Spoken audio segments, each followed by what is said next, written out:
सत श्री अकाल जी सारिਆਂ ਨੂੰ। उम्मीद करती हाँ तुसीं सारे ठीक ठाक होवोगे।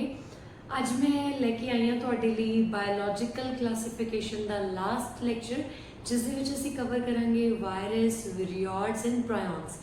इस लैक्चर नूं असीं बाद विच भी कवर कर सकते सी, पर यह लैक्चर जिहड़ा है इस दे विच जो असीं कंटेंट कवर करना है वो बॉटनी ते जूलॉजी दोनों दे विच ही असीं कवर कर सकते हैं। तो बेसिकली जे असीं देखिए तो इसनूं बॉटनी के अंदर रखा जाऊगा, तो असीं पहला इनू इत्थे ही कवर कर लांगे। But kingdom Plantae and kingdom Animalia जिहड़ा है उसकी मैं जस्ट एक तुहानूं इंट्रो दे देवांगी, जिसनूं असीं इन डिटेल नैक्सट लैक्चर्स दे विच वक्रे तौर पर पढ़ांगे।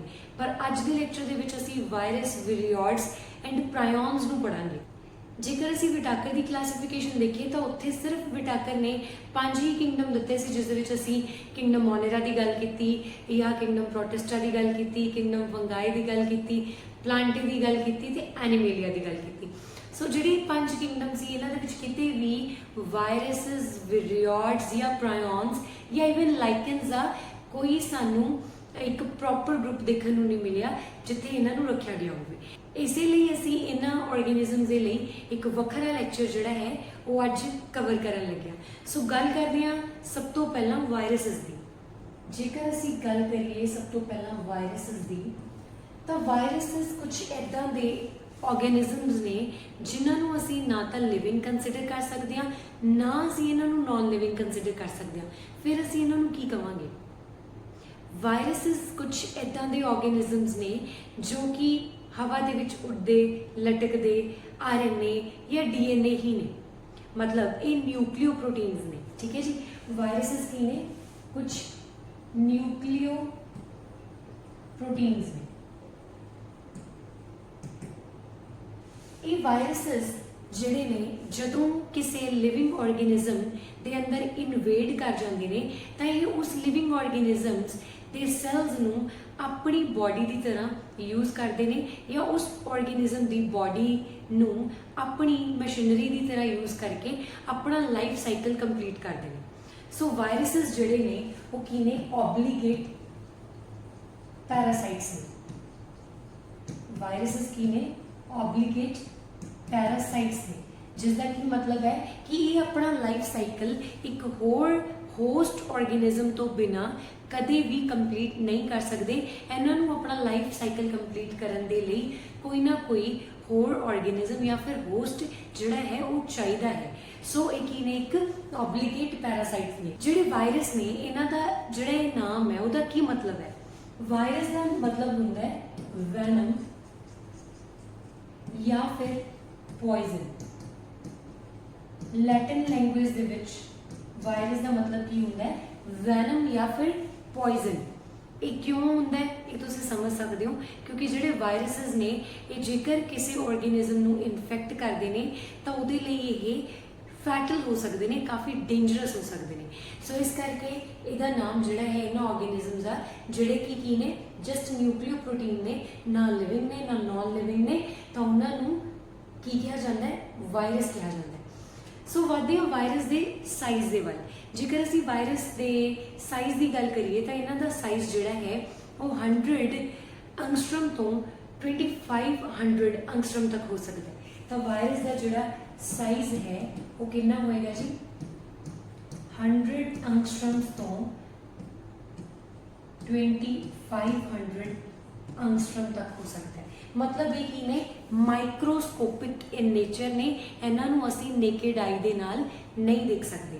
तो फिर ये बैक्टीरिया तो भी छोटे ने। जेकर असी इन्हों बैक्टीरियल फिल्टर्स के थ्रू, जिन्हों के थ्रू असी बैक्टीरिया नूं फिल्टर कर सकते हैं, कुछ यह जे फिल्टर्स दे विचों दी पास कराइए तो ये उस दे विचों भी पास हो जाएंगे। इसका मतलब इन्हां दा जिहड़ा साइज़ है वो बैक्टीरियल सैल्स तो भी छोटा होंदा है। तो जिहड़े वायरसिस ने इन्हां दा जिहड़ा स्ट्रक्चर है उस दे विच या तो न्यूक्लिक एसिड्स ने, तो वो न्यूक्लिक एसिड्स प्रोटीन की कोटिंग के नाल कवर है। हुण यही जिहड़े न्यूक्लिक एसिड्स ने वो की हो सकते हैं? या तो फिर वो RNA होगा या फिर DNA होगा। सो जे असीं वायरस के स्ट्रक्चर की गल करिए तो इन्हां दे कोल न्यूक्लिक एसिड्स होंदे ने। वो जिहड़े न्यूक्लिक एसिड्स ने वो की हो सकते हैं? वो RNA भी हो सकते हैं, वो DNA भी हो सकता है। इस दे विचों इदां लिखना चाहिए RNA या DNA दे विचों कोई भी इन्हां दे अंदर प्रेजेंट हो सकता है। जे असी वायरस की डिस्कवरी की गल करिए तो इवांस्की ने 1892 दे विच वायरस की एग्जिस्टेंस नूं प्रूव किया सी कि वायरस एग्जिस्ट करते हैं।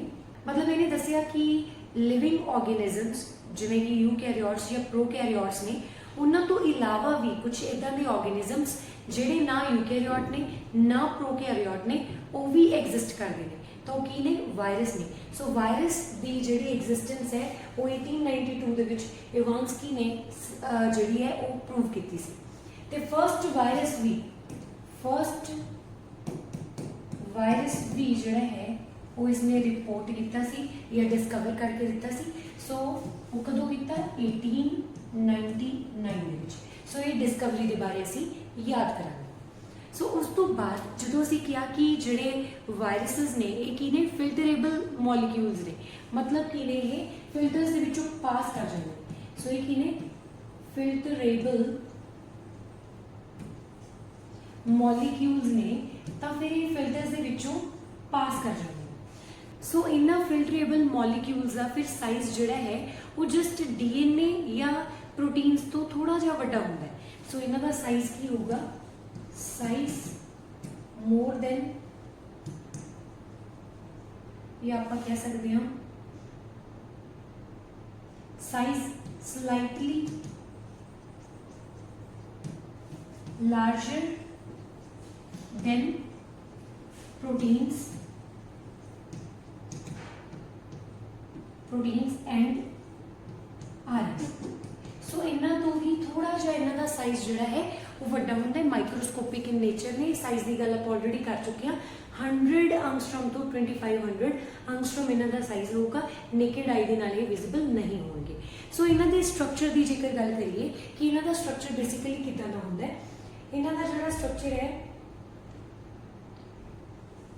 इन्हां दे स्ट्रक्चर दे विच बेसिकली एक प्रोटीन की कोट प्रेजेंट होंदी है, प्रोटीन कोटिंग प्रेजेंट है। उस प्रोटीन कोटिंग नूं कैप्सिड बोलिया जाता है। की बोलिया जाता है?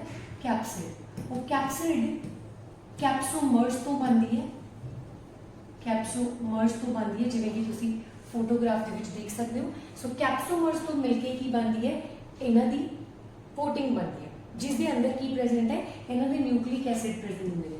सो न्यूक्लिक एसिड दे विच इन्हां दे कोल की क्या सीगा मैं तुहानूं इन्हां दे RNA या फिर DNA प्रेजेंट है। एक टाइम के ऊपर या तो RNA ही प्रेजेंट होगा या वायरस के अंदर DNA ही प्रेजेंट होगा। कोई भी वायरस इदां दा नहीं होगा जिसके अंदर RNA ते DNA इक्को टाइम के ऊपर प्रेजेंट होंगे। हुण गल करते हैं असी वायरस के थ्रू की हुई इन्फेक्शन की। तो जिहड़े वायरसिस ने वो बहुत सारे ऑर्गेनिजम्स को इन्फेक्ट कर सकते हैं। ये एनिमल्स को भी इन्फेक्ट कर सकते हैं, प्लांट्स को भी इन्फेक्ट कर सकते हैं, ईवन ये बैक्टीरिया को भी इन्फेक्ट कर सकते हैं। MW बेजरिंक ने 1868 दे विच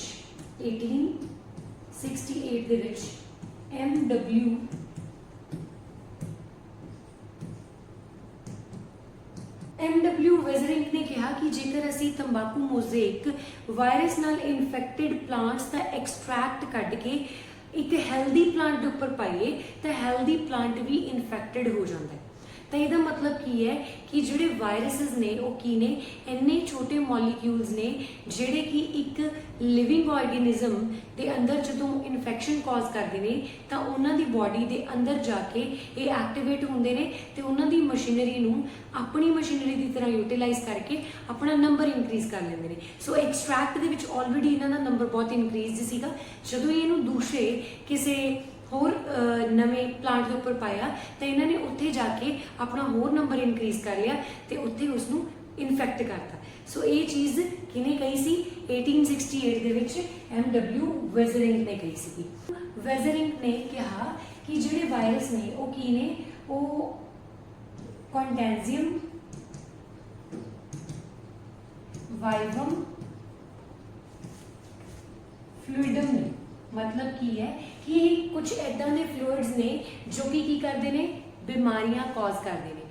सो ये किने बीमारियां कॉज करने वाले फ्लूइड्स ने। तो एक्सट्रैक्ट भी अगर इन्हां दा किसी होर प्लांट में इन्फेक्ट कर सकता है तो ये की होए बीमारियां कॉज करने वाले फ्लूइड भी हो सकते हैं। सो ये किने क्या MW बेजरिंग ने क्या 1935 ਦੇ ਵਿੱਚ फिर WM स्टैनले ने 1935 ਦੇ ਵਿੱਚ WM स्टैनले ने प्रूव किया कि ਜਿਹੜੇ ਵਾਇਰਸਸ ਨੇ ਇਹਨਾਂ ਨੂੰ ਕ੍ਰਿਸਟਲਾਈਜ਼ ਕੀਤਾ ਜਾ ਸਕਦਾ ਹੈ। ਤਾਂ ਵਾਇਰਸਸ ਨੂੰ ਇਹਨੇ ਕ੍ਰਿਸਟਲਾਈਜ਼ ਕਰਕੇ ਪ੍ਰੂਵ ਕੀਤਾ ਕਿ ਵਾਇਰਸਸ ਨੂੰ ਕ੍ਰਿਸਟਲਾਈਜ਼ ਕੀਤਾ ਜਾ ਸਕਦਾ ਹੈ। ਤੇ ਜਿਹੜੇ ਫਿਰ ਉਹ ਵਾਇਰਸ ਦੇ ਕ੍ਰਿਸਟਲਸ ਹੁੰਦੇ ਨੇ ਉਹ ਲਾਰਜਲੀ ਕੀ ਹੁੰਦੇ ਨੇ ਪ੍ਰੋਟੀਨਸ ਹੀ ਹੁੰਦੇ ਨੇ ਤੇ ਇਹ ਹੋਸਟ ਬੋਡੀ ਤੋਂ ਬਾਹਰ ਇਨਐਕਟਿਵ ਨੇ ਤੇ ਹੋਸਟ ਦੀ ਬੋਡੀ ਦੇ ਅੰਦਰ ਜਾ ਕੇ ਇਹ ਐਕਟਿਵ ਹੋ ਜਾਂਦੇ ਨੇ ਤੇ ਆਬਲੀਗੇਟ ਪੈਰਾਸਾਈਟਸ ਨੇ। ਸੋ ਇਹਨੇ ਕੀ ਕਿਹਾ ਕਿ ਵਾਇਰਸਸ ਜਿਹੜੇ ਨੇ viruses can be crystallized viruses ਨੂੰ ਕ੍ਰਿਸਟਲਾਈਜ਼ ਕੀਤਾ ਜਾ ਸਕਦਾ ਹੈ ਤੇ ਵਾਇਰਸ ਜਿਹੜੇ ਨੇ ਉਹ ਹੋਸਟ ਦੀ ਬੋਡੀ ਤੋਂ ਬਾਹਰ ਕੀ ਹੁੰਦੇ ਨੇ ਇਨਐਕਟਿਵ ਤੇ ਅੰਦਰ ਜਾ ਕੇ ਹੋਸਟ ਦੀ ਬੋਡੀ ਦੇ ਵਿੱਚ ਇਹ ਐਕਟਿਵ ਹੋ ਜਾਂਦੇ ਨੇ ਉਹਦੀ ਮਸ਼ੀਨਰੀ ਨੂੰ ਆਪਣੀ ਮਸ਼ੀਨਰੀ ਦੀ ਤਰ੍ਹਾਂ ਯੂਜ਼ ਕਰ ਲੈਂਦੇ ਨੇ ਤੇ ਫਿਰ ਇਹ ਕੀ ਬਣ ਜਾਂਦੇ ਨੇ ਆਬਲੀਗੇਟ ਪੈਰਾਸਾਈਟਸ। ਸੋ ਇਹਦੇ ਨਾਲ ਅਸੀਂ ਕਾਫੀ ਹੱਦ ਤੱਕ ਵਾਇਰਸ ਦੇ ਬਾਰੇ ਕਵਰ ਕਰ ਲਿਆ। ਵਾਇਰਸ ਦੇ ਹੁਣ ਇਸ ਚੀਜ਼ ਬਾਰੇ ਦੇਖਾਂਗੇ ਕਿ ਕਿਹੜਾ ਵਾਇਰਸ ਜਿਹੜਾ ਹੈ ਉਹ ਕਿੱਦਾਂ ਦੀ ਬਿਮਾਰੀ ਕਾਜ਼ ਕਰਦਾ ਤੇ ਕਦੋਂ ਇਹ ਡਬਲ ਸਟੈਂਡਰਡ ਹੈ ਤੇ ਕਦੋਂ ਇਹ ਸਿੰਗਲ ਸਟੈਂਡਰਡ ਨਿਊਕਲੀਓਪ੍ਰੋਟੀਨ ਨੂੰ ਆਪਣੇ ਅੰਦਰ ਕੈਰੀ ਕਰਦਾ। ਚਲੋ ਦੇਖਦੇ ਹਾਂ ਫਿਰ। ਹੁਣ ਜੇ ਅਸੀਂ ਵਾਇਰਸ ਦੇ ਸਟਰਕਚਰ ਦੇ ਬੇਸਿਸ ਦੇ ਉੱਪਰ ਉਸ ਨੂੰ ਡਿਫਰੈਂਸ਼ੀਏਟ ਕਰੀਏ ਕਿ ਕਿਹੜਾ ਵਾਇਰਸ ਜਿਹੜਾ ਹੈ ਉਹ ਪਲਾਂਟਸ ਨੂੰ ਇਨਫੈਕਟ ਕਰਦਾ ਹੈ ਜਾਂ ਕਿਹੜਾ ਪਲਾਂਟਸ ਐਨੀਮਲਸ ਨੂੰ ਇਨਫੈਕਟ ਕਰਦਾ ਹੈ ਜਾਂ ਕਿਸੇ ਮਾਈਕਰੋ ਆਰਗੇਨਿਜ਼ਮ ਨੂੰ ਇਨਫੈਕਟ ਕਰਦਾ ਹੈ ਤਾਂ ਉਹ ਕਿਹੜੇ ਹੋਣਗੇ ਦੇਖਦੇ ਹਾਂ। ਜਿਹੜਾ ਵਾਇਰਸ ਹੈ ਆਪਾਂ ਕਿਹਾ ਕਿ ਉਹਦਾ ਜਿਹੜਾ ਸਟਰਕਚਰ ਹੈ ਵਾਇਰਸ ਦੀ ਕੋਲ ਕੀ ਹੁੰਦੀ ਹੈ ਕੈਪਸਿਡ ਹੁੰਦੀ ਹੈ मतलब ਕੀ ਸੀ ਪ੍ਰੋਟੀਨ ਕੋਟਿਡ ਹੁੰਦੀ ਹੈ ਨਾ। ਸੋ ਇਹ ਜਿਹੜੀ ਕੈਪਸਿਡ ਹੈ ਉਹ ਕਿਸ ਤੋਂ ਬਣੀ ਸੀ ਕੈਪਸੋਮਰਸ ਤੋਂ ਬਣੀ ਸੀ ਕੈਪਸੋਮਰਸ ਤੋਂ ਬਣੀ ਸੀ। ਸੋ ਇਹ ਜਿਹੜੀ ਕੈਪਸੋਮਰਸ ਨੇ ਇਹ ਪੋਲੀਪੈਪਟਾਈਡ ਚੇਨ ਤੋਂ ਬਣੇ ਪੋਲੀਪੈਪਟਾਈਡ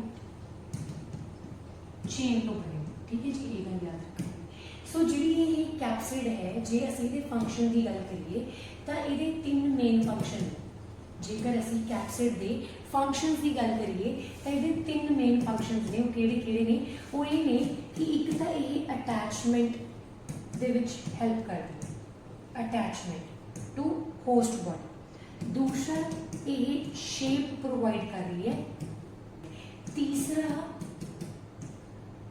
ये जड़ी कैप्सिड है वो न्यूक्लिक एसिड्स ਨੂੰ प्रोटेक्शन देती है न्यूक्लिक एसिड्स ਨੂੰ की करती है प्रोटेक्शन देती है। सो ये तीन मेजर फंक्शन ਅਸੀਂ ਨੇ याद करना है। उस तो बाद ਹੁਣ ਇਹਨਾਂ ਨਿਊਕਲਿਕ ਐਸਿਡਸ ਦੇ ਬੇਸਿਸ ਦੇ ਉੱਪਰ ਅਸੀਂ ਕਹਾਂਗੇ ਕਿ ਜਿਹੜੇ ਵਾਇਰਸਸ ਨੇ ਉਹ ਇਹਨਾਂ ਦਾ ਮੋਡ ਆਫ ਐਕਸ਼ਨ ਡਿਫਰੈਂਟ ਹੋ ਸਕਦਾ ਹੈ ਜਾਂ ਕਿਸ ਆਰਗੇਨਿਜ਼ਮ ਨੂੰ ਇਹ ਇਨਫੈਕਟ ਕਰਨਗੇ ਉਹ ਚੀਜ਼ ਵੱਖਰੀ ਹੋਗੀ। ਹੁਣ ਜੇ ਅਸੀਂ ਕਹੀਏ ਕਿ ਜਿਹੜੇ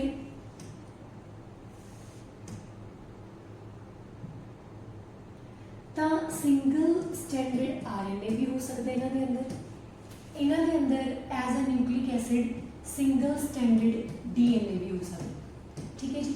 ਇਹਨਾਂ ਦੇ ਕੋਲੇ ਡਬਲ ਸਟੈਂਡਰਡ RNA ਵੀ ਹੋ ਸਕਦਾ ਇਹਨਾਂ ਦੇ ਕੋਲੇ ਡਬਲ ਸਟੈਂਡਰਡ DNA ਵੀ ਹੋ ਸਕਦਾ ਠੀਕ ਹੈ ਜੀ। ਇਹ ਚਾਰ ਤਰੀਕੇ ਦਾ ਨਿਊਕਲਿਕ ਐਸਿਡ ਦਾ ਕੰਟੈਂਟ ਜਾਂ ਕਹੀਏ ਨਿਊਕਲਿਕ ਐਸਿਡ ਚਾਰ ਤਰ੍ਹਾਂ ਦੇ ਇਹਨਾਂ ਦੇ ਵਿੱਚ ਦੇਖਣ ਨੂੰ ਮਿਲ ਸਕਦੇ ਨੇ। ਸੋ ਇਹਨਾਂ ਦੀ ਇੱਕ ਐਗਜ਼ਾਮਪਲ ਅਸੀਂ ਹੁਣੇ ਯਾਦ ਕਰ ਲਾਂਗੇ। ਸੋ ਦੇਖਦੇ ਹਾਂ ਜੇ ਅਸੀਂ ਸਿੰਗਲ ਸਟੈਂਡਰਡ ਪਹਿਲਾਂ ਇੱਕ ਗੱਲ ਯਾਦ ਕਰੋ ਕਿ ਜਿੱਥੇ ਵੀ RNA ਦੀ ਗੱਲ ਹੁੰਦੀ ਹੈ ਬੇਸਿਕਲੀ RNA ਵਾਲੇ ਜਿਹੜੇ ਵਾਇਰਸ ਨੇ ਉਹ ਪਲਾਂਟਸ ਨੂੰ ਇਨਫੈਕਟ ਕਰਦੇ ਨੇ ਤੇ ਜਿਹੜੇ DNA ਵਾਲੇ ਵਾਇਰਸਸ ਨੇ ਉਹ ਐਨੀਮਲਸ ਨੂੰ ਇਨਫੈਕਟ ਕਰਦੇ ਨੇ। ਕਿਉਂਕਿ ਜਿਹੜੇ ਐਨੀਮਲਸ ਹੁੰਦੇ ਨੇ ਉਹਨਾਂ ਦਾ ਜੈਨੇਟਿਕ ਮਟੀਰੀਅਲ ਕੀ ਹੁੰਦਾ ਹੈ ਡਬਲ ਸਟੈਂਡਰਡ DNA ਤਾਂ ਉੱਥੇ ਇਹ ਫਿਰ DNA ਦੇ ਥਰੂ ਹੀ ਇਨਫੈਕਟ ਕਰਨਗੇ ਕਿਉਂਕਿ DNA ਦੇ ਨਾਲ ਜੇਕਰ DNA ਜਾ ਕੇ ਕੰਬਾਈਨ ਹੋਊਗਾ ਤਾਂ ਹੀ ਉੱਥੇ ਜਾ ਕੇ ਇਹ ਆਪਣੀ ਕਾਪੀ ਬਣਾ ਸਕਣਗੇ। ਸੋ ਇਸ ਕੇਸ ਦੇ ਵਿੱਚ ਜਿਹੜਾ ਅਸੀਂ ਕਿਹਾ ਕਿ ਸਿੰਗਲ ਸਟੈਂਡਰਡ RNA ਹੈ ਤੇ ਉਹ ਪਲਾਂਟਸ ਦੇ ਕੇਸ ਦੇ ਵਿੱਚ ਜਾਂ ਮਾਈਕਰੋ ਆਰਗੇਨਿਜ਼ਮ ਦੇ ਕੇਸ ਦੇ ਵਿੱਚ ਸਾਨੂੰ ਦੇਖਣ ਨੂੰ ਮਿਲਦਾ। ਸੋ ਹੁਣ ਅਸੀਂ ਗੱਲ ਕਰਦੇ ਹਾਂ ਸਭ ਤੋਂ ਪਹਿਲਾਂ ਸਿੰਗਲ ਸਟੈਂਡਰਡ RNA ਦੀ ਕਿ ਇਹ ਕਿਹਦੇ 'ਚ ਦੇਖਣ ਨੂੰ ਮਿਲਦਾ। ਸਿੰਗਲ ਸਟੈਂਡਰਡ RNA ਦੀ ਐਗਜ਼ਾਮਪਲ ਅਸੀਂ TMV ਵਾਇਰਸ ਦੀ ਲੈ ਸਕਦੇ ਹਾਂ। ਸਿੰਗਲ ਸਟੈਂਡਰਡ RNA ਦੀ ਅਸੀਂ ਐਗਜ਼ਾਮਪਲ ਤੰਬਾਕੂ ਮੋਜ਼ੇਕ ਵਾਇਰਸ ਦੀ ਲੈ ਸਕਦੇ ਹਾਂ, ਜਿਸ ਦੇ ਵਿੱਚ ਸਿੰਗਲ ਸਟੈਂਡਰਡ ਆਰਐਨਏ ਸਾਨੂੰ ਦੇਖਣ ਨੂੰ ਮਿਲਦਾ ਤੇ ਪਲਾਂਟਸ ਨੂੰ ਇਨਫੈਕਟ ਕਰਦਾ ਹੈ ਵਾਇਰਸ। ਤੇ ਜੇਕਰ ਅਸੀਂ ਗੱਲ ਕਰੀਏ ਸਿੰਗਲ ਸਟੈਂਡਰਡ ਡੀਐਨਏ ਦੀ, ਤਾਂ ਅਸੀਂ ਇੱਥੇ ਐਗਜ਼ਾਮਪਲ ਲਵਾਂਗੇ ਕੋਲੀਫਾਜ, ਠੀਕ ਹੈ ਜੀ, ਜੋ ਕਿ ਈਕੋਲਾਈ ਨੂੰ ਕੀ ਕਰਦਾ ਹੈ, ਇਨਫੈਕਟ ਕਰਦਾ ਹੈ, ਠੀਕ ਹੈ ਜੀ। ਹੁਣ ਜੇ ਅਸੀਂ ਗੱਲ ਕਰੀਏ, ਨੰਬਰਿੰਗ ਕਰ ਲੈਂਦੇ ਹਾਂ, ਤੀਸਰਾ double standard RNA. Double standard RNA ਦੀ ਸਾਡੇ ਕੋਲ ਐਗਜ਼ਾਮਪਲ ਆਏਗੀ ਰਿਓ ਵਾਇਰਸ। ਇਹ ਰਿਓ ਵਾਇਰਸ ਕੀ ਕਰਦਾ ਹੈ, ਇਹ ਰਿਓ ਵਾਇਰਸ ਜਿਹੜਾ ਹੈ ਨੇਜ਼ਲ ਸੈਕ੍ਰੀਸ਼ਨਸ ਕਰਵਾ ਸਕਦਾ ਹੈ, ਜਾਂ ਫਿਰ ਇਹ डायरिया कॉज कर सकता है। सो एनिमल्स के केस ये वायरस जोड़ा है वो देखने को मिल सकता है। जे असी गल करिए डबल स्टैंडर्ड डीएनए वाले वायरस की, तो सानू कित्थे मिलूगा, डबल स्टैंडर्ड डीएनए की जेकर असी गल करिए तो असी वैक्सीनिया की गल करांगे, जो कि पॉक्स वायरस है, ठीक है जी, जो कि है पॉक्स वायरस है। सो ये एग्जाम्पल्स कवर हो गई, फटाफट इसका स्क्रीनशॉट कर लो। इत्थे तक असी देखिया कि वायरस जोड़ा है वो प्लांट के केस दे विच किहड़ा वायरस है, या एनिमल के केस दे विच, या फिर माइक्रो ऑर्गेनिज्म दे विच किहड़ा वायरस है। पर जेकर असी गल करिए बैक्टीरिया की, तो बैक्टीरिया के केस दे विच इत्थे वैसे एक एग्जाम्पल असी इकोलाई की कवर कर चुके हैं, पर एक एग्जाम्पल मैं तुहानूं दस दी हां कि जेकर असी वायरस दे नाल बैक्टीरिया नूं इन्फेक्ट कर दिंदे आ, तो की बन जाता है, बैक्टीरियोफाज बन जाता है। की बन जाता है वो, बैक्टीरियोफाज। एक टर्म याद करांगे इत्थों असी, बैक्टीरियोफाज। बैक्टीरियोफाज की है, बैक्टीरियोफाज का मतलब है कि जदों बैक्टीरिया इन्फेक्ट हो जाता है वायरस दे नाल। सो की है, बैक्टीरिया इन्फेक्टेड with viruses या वायरस, इन्फेक्टेड विद वायरस, तो उन्होंने की कहने हैं, उसमें कहने हैं बैक्टीरियोफाज, ठीक है जी। बैक्टीरियोफाज के जेकर असी स्ट्रक्चर की गल करिए तो यह स्ट्रक्चर कुछ इदा का होता है, ठीक है जी, जिस दे विच ए इज दी प्रोटीन दी कोट है, थोड़ी ड्राइंग इदा दी है। सो ए इज दी नेक है जी, कॉलर इज दियाँ, फिर ए इज दी टेल है जी, ठीक है जी। इसमें आप बोलते हैं हेड, कॉलर,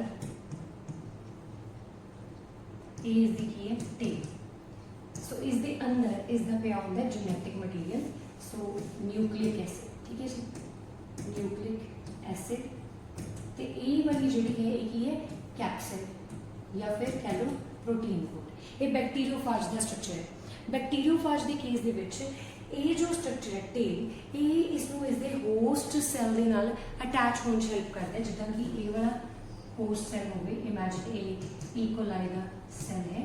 सो इत्थे ये इदा इसके सरफेस के ऊपर अटैच हो जाएगा बाय दिस वेरी टेल।